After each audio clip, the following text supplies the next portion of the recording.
आलमी मंडी में टेक्नोलॉजी बिकती है। हम अपने जैसे 35 मुल्कों का कर्जा उतार के फिर भी हमारी दौलत खत्म ना हो। क्या लंबी लंबी छोड़ रहा है यार ये। इस पाकिस्तान के लिए जीने मरने की कस्में खाई हैं, जिसके लिए वर्दी पहनी है, इनको क्या फर्क पड़ता है? इनकी तरफ से पाकिस्तान कल मरता आज मरे, आज मरता अभी मरे। अब ये सुने, तो उनको जवाब हम नहीं देते। कौन उनके मुंह लगे यार? मेरे मुंह में खाक। तुम सुअर से कुश्ती करोगे तो तुम्हारे कपड़े गंदे होंगे, सुअर को तो मजा आएगा। फिर जो तीर है वो ठीक निशाने पर लग रहा है। उन्होंने जिस जानवर का नाम लिया ये सोच समझ के उन्होंने लिया कि वो तो रिवायती हरीफ है भारत, वो तो साजिशें करेगा।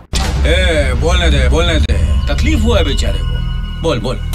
वो इसलिए कि उनको पता है कि जो मुसलमान हैं उनको उस जानवर से मतलब उनके लिए कितना वो मना है, कितना वो उसको उसके ऊपर रुकते हैं। म्यूजिक। तुम्हें मालूम है कि 1000 साल तक हमने यहाँ हुकूमत की हम मुसलमानों में। ओए खाना खराब, तू कौन है? तूने इंडिया फतह किया और अरबों ने इंडिया फतह किया। तो अगर तुम्हारी दादी भाग के किसी अरब के पास चली गई तो वो बात और है। समझ रहे हो? 2029 जो कि 5 साल आपकी टर्म जब खत्म होने की आएगी तो पाकिस्तान अपने पाँव पे बड़ी मजबूती से खड़ा हो चुका होगा। ये बहुत बड़ी खुशखबरी है। इंशाल्लाह 2035 में इंशाल्लाह 1 ट्रिलियन इकोनॉमी बनानी है हमने पाकिस्तान को। कैसे? कि हम दुनिया के ट्रिलियंस ऑफ डॉलर के दौलत के जखीरे पर बैठे हुए हैं। इतने पैसे तो शायद कभी ख्वाब में भी ना देखे हों। लेकिन हालत हमारी ये है कि बेगिंग बाउल लेते हैं और हमारे प्राइम मिनिस्टर को कहना पड़ता है कि यार मैं भिखारी नहीं हूं मगर जरूरत पड़ गई है। पैसे तो मैं यूं बनाऊंगा शॉर्टकट तरीके से। जब मैं आया हूँ तो आप समझेंगे शायद ये मांगने आया, मैं मांगने नहीं आया लेकिन मजबूरी है। तो इसके लिए भी कर्जा लेना है? क्या यही वो पाकिस्तान है जो अल्लाह के नाम पर वजूद में आया था? गालिब ने कहा था कि कर्ज की पीते थे मैं और समझते थे कि हाँ रंग लाएगी हमारी फाका मस्ती एक दिन। इंशाअल्लाह इसी में पाकिस्तान की बका है। यही हमारे मजहब का, हमारे दीन का फरमान है, यही कुरान करीम इसी का हमें दर्श देता है। तो कैसे हो किटकैट्स? आई होप अच्छी होगी, मैं भी अच्छी हूँ। बात हम एक बार फिर करेंगे आपके और तमाम लोगों के ही जाने पहचाने मेजर गौरव आर्य। इस पाकिस्तान के लिए जीने मरने की कस्में खाई हैं, जिसके लिए वर्दी पहनी है। इनकी वीडियो क्वालिटी थोड़ी कम है, हम ओरिजिनल वीडियो ही दिखा देते हैं। इनको क्या फर्क पड़ता है? इनकी तरफ से पाकिस्तान कल मरता आज मरे, आज मरता अभी मरे। सबकी डुअल नेशनैलिटी है वहाँ पे। Anybody who matters in Pakistan is dual nationality. इनके खुद के आर्मी चीफ रिटायर होने के बाद बाहर सेटल हो जाते हैं। ये सितम है, ये जुल्म है, ये ज्यादती है, नाइंसाफी है। जिस पाकिस्तान के लिए जीने मरने की कस्में खाई हैं, जिसके लिए वर्दी पहनी है, जिसके लिए कुरान शरीफ पर हाथ रख के कसम खाई है कि हम पाकिस्तान के लिए सर कटवा देंगे, जिस दिन रिटायर होते हैं अगले दिन आउट। My God! कोई नहीं कहता कौन रहेगा गटर में। सब पूछो रहील शरीफ का है, शेखों की चप्पलें उठा रहा है जनरल रहील शरीफ। तो ये वाकई बहुत बड़ी अचीवमेंट है। सऊदी अरब के जो शेख है ना, उनके जूते उठा रहा है, उनकी नौकरी कर रहा है। कोई ऑस्ट्रेलिया में बसा हुआ है, कोई कहीं बसा हुआ है, कोई कहीं। यही इनके धंधे हैं। That is the moral character of the country यार। ये तो जज्बा होता है। इसलिए तो उनको जवाब हम नहीं देते। कौन उनके मुंह लगे यार? तुम सुअर से कुश्ती करोगे तो तुम्हारे कपड़े गंदे होंगे, सुअर को तो मजा आएगा। फिर अल्लाह तौबा। ये जिनकी आपने वीडियो चलवाई थी मेजर गौरव की, वो तो मेजर साहब तो मुझे लग रहा था कि वो हल्के से टोन थे। बकवास बंद। वैसे तो मुझे नहीं मालूम कि ये उन्होंने होश में वीडियो बनवाई थी या वो मेरे ख्याल में मदहोश थे। आपसे जो सवाल किया जाए सिर्फ उसका जवाब दे। क्योंकि जिस तरह की वो बातें कर रहे हैं उससे मुझे लग रहा है कि थोड़े से वो हल्के से सुरूर में मुझे नजर आ रहे हैं। ये खुद पी कर इतना खोखला हो चुका है कि मेजर सर जो वीडियो की शुरुआत में चाय नहीं वो कॉफी में फूंक मारते ना, वो इसकी तरफ फूंक मार दी ना, उड़ जाएगा। ये इतना खोखला है अंदर से। बोल तो बात ये है कि ये सारा जो वो कह रहे हैं इसमें से कोई एक लफ्ज भी दुरुस्त नहीं है। कोई है कैसे ये फंस गया। आप मुझे बता दें कि कौन से आर्मी चीफ हैं पाकिस्तान के जो मुल्क से बाहर है। यहाँ पर ये जना मुझे लग रहा है खुद देसी ठर्रा लगा के आया है। एक तो इसकी बॉडी लैंग्वेज बता रही है, दूसरी बात मेजर सर ने पहले ही आर्मी चीफ का नाम बताया है कि वो सिखों की जुतियां चाट रहे हैं। पूछो रहील शरीफ का है। अभी बाजवा साहब, मुशर्रफ साहब भी बाहर थे। किसी भी आर्मी चीफ के पास किसी और मुल्क का पासपोर्ट नहीं है। सदके जाऊं मैं इनके झूठों पे। लेकिन कितना लॉजिक है इस पे बात करना। सुने ना, मैं आपको बताता हूँ। नहीं लगता कि अभी सुने फिर आपके ऑडियंस को ना वो थोड़ी सी तकलीफ होगी। जनरल राहील शरीफ जो कि पाकिस्तान के साबका चीफ ऑफ आर्मी स्टाफ हैं, अगर वो सऊदीया के बादशाह या उनके क्राउन प्रिंस की रिक्वेस्ट के ऊपर वहां पे जाके इस्लामिक फोर्सेस को कमांड करें तो वो जूतियां उठा रहे शेखों की। हाँ भाई हाँ, वो जूतियां सीधी कर रहे शेखों की। मतलब थोड़ी सा अदब होना चाहिए। बेटा तुमसे ना हो पाएगा। कि भाई किसी मुल्क के आर्मी चीफ की आप बात कर रहे हैं, आप ये तनकीद करें कि जनाब वो क्यों वहां पे जाके नौकरी कर रहे हैं। फ्लैशबैक। किसी भी आर्मी चीफ के पास किसी और मुल्क का पासपोर्ट नहीं है। मैं ये कहती हूँ कि लानत है इन पर। वैसे ये स्पेशल बैठे थे मेजर सर का वीडियो लेकर उनको काउंटर करने के लिए। काउंटर तो नहीं किया। वो कह रहा है पाकिस्तान गटर। भाई पाकिस्तान के जनरल ऑफिसर्स को जो सहूलत पाकिस्तान में हासिल है, आप मुझे बताएं किसी और मतलब मुल्क में उनको वो मिलेगी? तो वो पागल हैं कि वो पाकिस्तान छोड़ के बाहर जाए। अरे कहना क्या चाहते हो? आप पाकिस्तान में रहती है ना। उसने कहा पाकिस्तान कौन रहे गटर में, वो पूरे पाकिस्तान को गटर कह रहे हैं। खुद मतलब ऐसे मुल्क में है, इनसे पूछ लें कि भाई वो ये कास्ट क्या होती है। फिर इनको तकलीफ होती है जब मैं इनको याद दिलाता हूं कि हर चौथा जो है वो अछूत है, हर तीसरा कैदी जो इनके प्रिजन में है। बड़े माजरत के साथ मुझे ये बातें अच्छी नहीं लगती। डिबेट कहाँ से शुरू हुई थी और आखिर आगे नहीं है। ऐसा नहीं लग रहा जैसे पप्पू की लैंग्वेज बोल रहे हो, जातिवाद जातिवाद। आज हमारा सिक्योरिटी वाला बेचारा गाड़ी के नीचे आ गया, उसका पैर नीचे आ गया। हमने पहला काम किया, भैया जाके एक्सरे कराओ। इसका मतलब क्या है? एक्सरे मतलब जाति जनगणना। एक्सरे मतलब जाति जनगणना। खैर आज हम इस टॉपिक पर नहीं है, ये हमारा साइड बिजनेस है। तो खाला या फुप्पो या मामू या रिश्तेदार करते हैं, उसके पीछे एक और एंगल हो। तो अगर आप दुनिया को आसान फार्मूला देता हूँ नहीं आपको तो मैंने कजन बनाया, आप मुझसे बहुत छोटी हैं, तो मैं ये कह रहा हूँ कि आप तो बल्कि मेरी बेटियों की जगह पे मैं दिखाती हूँ तुम लोगों को। बेटी क्या पढ़ाता वो डायरेक्ट कैसे कहते कि हमें तुमसे प्यार है। बस यही है, इस साइला को बच्ची है, कभी खाला बोल रहे हैं। पहले ही डिसाइड कर ले तेरी कौन सी जान है, लेकिन उसको गोली मार। टॉपिक पर रहे और ये अपने आप को बोल रहा है मन मौजी हंसमुख है। ये इस बहस में गिरना नहीं चाहता था। मैं ज़हनी तौर पे, दिमागी तौर पे जरा हंसते मुस्कुराते और इस तरह बात करना पसंद करता हूँ। अच्छा, मेजर सर ने पाकिस्तानी फौज को कुत्तों की तरह जलील किया, रगड़ा घसीटा निचोड़ा। शायद ज्यादा जो खतरनाक बात है वो यहाँ पर ये है कि जो मेजर गौरव आर्या है उन्होंने साजिश की। आप समझ रहे हैं? और साजिश के तहत इनको सुअर कहा।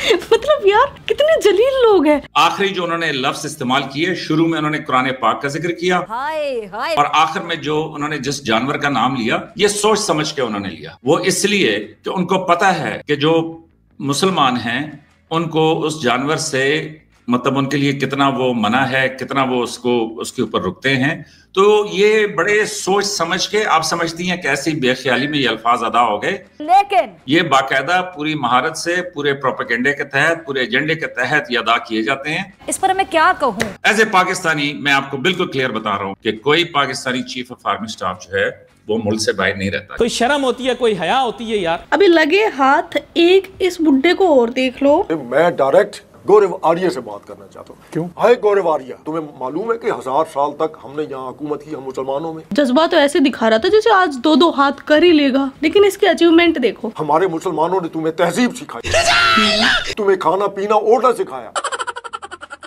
तुम्हें रिश्तों का तकद्दस सिखाया। इस बहस में अगर गए तो बात बहुत दूर तक जाएगी। और उसके बावजूद तुम मुसलमानों के खिलाफ जब बात करते हो तो तुम्हें शर्म आनी चाहिए कि आज जो तुम लैंग्वेज बोल रहे हो वो भी उन्होंने सिखाई हुई है। झूठ बोलते है, तुम्हारा मुंह से लग रहा है चिलकोता, तुम झूठ बोलते। और तुम उठ के बैठ जाते हो पाकिस्तान के खिलाफ एक नौटंकी लगा के, बिल्कुल उसी तरीके से जैसे मजमा लगाया करते थे तुम्हारे आवाजदार जिस वक्त मुसलमान वहाँ पे हुक्मरानी करते थे। ये छोड़ रहे हैं, हम लपेट रहे हैं। लिहाजा थोड़ा जो है सोच समझ के बात किया करो पाकिस्तान और पाकिस्तान की अवाम और पाकिस्तान की फौज के खिलाफ। मुगलों की इतनी तारीफ की वजह पता है क्या है? इसकी दादी भाग गई थी मुगलों के साथ। ये बात मैं नहीं कह रही, ये एक पाकिस्तान के लीजेंड दादाजी बोल रहे, सुनिए जरा। हाँ। ओए खाना खराब, तू कौन है? तूने इंडिया फतह किया और अरबों ने इंडिया फतह किया। तो अगर तुम्हारी दादी भाग के किसी अरब के पास चली गई तो वो बात और है, लेकिन ये तुम इसमें कोई तुम्हारा कमाल नहीं है भाई। हमने ये किया, हमने वो किया, स्पेन हमने फतह किया। मामे लगते हैं ये स्पेन फतह करने वालों के। अजीब जहालत है ये, हम में बहुत ज्यादा है, पता नहीं। मैं हैरान हो रहा हूँ यार। पाकिस्तान अपने पाँव पे बड़ी मजबूती से खड़ा हो चुका होगा। नहीं, अभी तक क्या पाकिस्तान अपने सुगर डैडी चाइना के पैरों पर खड़ा हुआ है? जी हाँ। ये पाकिस्तान के पीएम का दावा है कि 2037 तक पाकिस्तान दुनिया का इकोनॉमी हब बन जाएगा, सुपर पावर बन जाएगा, इस पूरी दुनिया को रूल करेगा। क्या बात कर रहे हैं? कितने जखीरे खजाने मिले हैं पाकिस्तान में। और ये बात किसी को बुरी लगे या अच्छी लगे, हकीकत ये है कि करोड़ों नहीं अरबों खरबों रुपए के खजाने यहाँ पर दफन है पाकिस्तान में। अच्छा, शहबाज शरीफ कैसे पाकिस्तान को ट्रिलियन डॉलर्स की इकोनॉमी बनाएगा, उसका राज भी देख लो। इस्लामाबाद है, वहाँ इतनी शेल गैस है कि हम अगर उसको टैप कर लें तो हमें कोई चीज इंपोर्ट करने की जरूरत नहीं, कि हम दुनिया के ट्रिलियंस ऑफ डॉलर के दौलत के जखीरे पर बैठे हुए हैं। इतने पैसे तो शायद कभी ख्वाब में मेरे देखे हो। लेकिन हालत हमारी ये है कि बेगिंग बाउल लेते हैं और हमारे प्राइम मिनिस्टर को कहना पड़ता है कि यार मैं भिखारी नहीं हूं मगर जरूरत पड़ गई है। ये इतनी दौलत के होते हुए हम इतने क्यों यानी माशी तौर पर गिरे हुए हैं, क्या वजह है? जैसा मैंने बोला ना, हारी हुई कौम। इस कौम ने जब से ये कौम पैदा हुई है 14 अगस्त 47 से, इस कौम ने कभी जीत नहीं देखी। इस कौम ने सिर्फ जलालत देखी है, हार देखी है, बदसलूकी देखी है। पाकिस्तान के अंदर काजी साहब बेशुमार मादनियात हैं। जो बलूचिस्तान है उसको फुल ऑफ एनर्जी कहा जाता है। इसकी आप अभी बात कर रहे थे तेल और गैस की, तो मेरे पास एक फिगर है, मैं पूरी रिपोर्ट आपको दूंगा। 58 अरब बैरल तेल, सुनते जाइए, और 188 ट्रिलियन क्यूबिक फीट गैस का तखमीना लगाया गया है। 5वां बड़ा मुल्क है पाकिस्तान तांबे के हवाले से, सुनते जाइए। और लोहा जो है वो 1 अरब 40 करोड़ टन के ज़खायर का तखमीना लगाया गया है। जिप्सम के 4 अरब 80 करोड़ टन के ज़खायर का तखमीना लगाया गया है। नमक जो है 10 अरब टन, मार्बल जो है 297 अरब टन, कोयला जो है 186 अरब टन का उसका ज़खीरा है। सुनते जाइए। और दूसरा बड़ा ज़खीरा जो है पाकिस्तान में है दुनिया का, मैग्नीशियम जो है वो 5 lakh ton, chromite 25 lakh ton, चांदी 61 करोड़ टन के ज़खायर का अंदाजा जो है वो लगाया गया है। सुनते जाइए। उसमें जो मिनरल एक्सपोर्ट मालियत है इस वक्त पाकिस्तान की, वो 1 अरब 18 डॉलर जो है वो है 18 करोड़ डॉलर। और दुनिया में मादनियात की मजमूई एक्सपोर्ट जो होती है वो 1419 अरब डॉलर होती है, और चीन 188 अरब डॉलर की एक्सपोर्ट करता है। इंडिया जो है वो 30 अरब डॉलर की करता है। और ये कहा जा रहा है कि पाकिस्तान के अंदर फौरी तौर पर कैपेसिटी ये है कि पाकिस्तान भी 30 अरब डॉलर की सालाना एक्सपोर्ट फौरी तौर पर शुरू कर सकता है। देखा, हर चीज में बाप से रीस हो गई ना बात, सेम हो गई ना बात। जहाँ वो वहाँ पे ये चल रहा है तो यहाँ पे ये चल रहा है। किसी ना किसी तरीके से हमने मुकाबला तो करना है भाई, मुकाबला किए बगैर तो नहीं है। इसलिए कि the economic conditions are such, उनके अब आप देखिए तो उनकी स्टेबिलिटी देखो, उनके यहाँ जो डिसिप्लिन है। हमारा हरीफ कौन है इस खित्ते हिंदुस्तान, हम कौन है? हजरत बाबा कौम। अरब अमारात में भीख मांगते हुए 5 खवातीन समेत 10 पाकिस्तानी गिरफ्तार कर लिए गए हैं। ये तो जज्बा होता है, इसको भीख कहते हो तुम लोग? शर्म आती है मेरे तुम लोग की सोच पर। मोदी साहब हैं, मैंने खुद चंद दिन पहले टीवी पे कि अगर ये हमारे साथ पंगे ना लेते, लफ्ज मैं पंगे का इस्तेमाल कर रहा हूँ, तो हम ही इनकी मदद इमदाद कर, इनके हाथों में कशकोल हैं। इस तरह के जुमले मोदी साहब बोल रहे हैं, और जाहिर है वो झूठ नहीं बोल। वाह मोदी जी वाह। जनूबी वजीरिस्तान में जाएं, वहां पर तांबे के ज़खायर हैं। शुमाली वजीरिस्तान में तांबे के ज़खायर हैं। आपका थर जो है वो कोयले से भरा हुआ है। थर की जितनी पट्टी है कसूर तक आती है वो पेट्रोल और गैस से भरी हुई है। काजी साहब, ये बहुत बड़ी खबर जो है मैं देने जा रहा हूँ कि विंड एनर्जी बनाने से 15 मिलियन डॉलर मिलेंगे मुफ्त के पाकिस्तान को, जो कि किसी को मालूम नहीं है।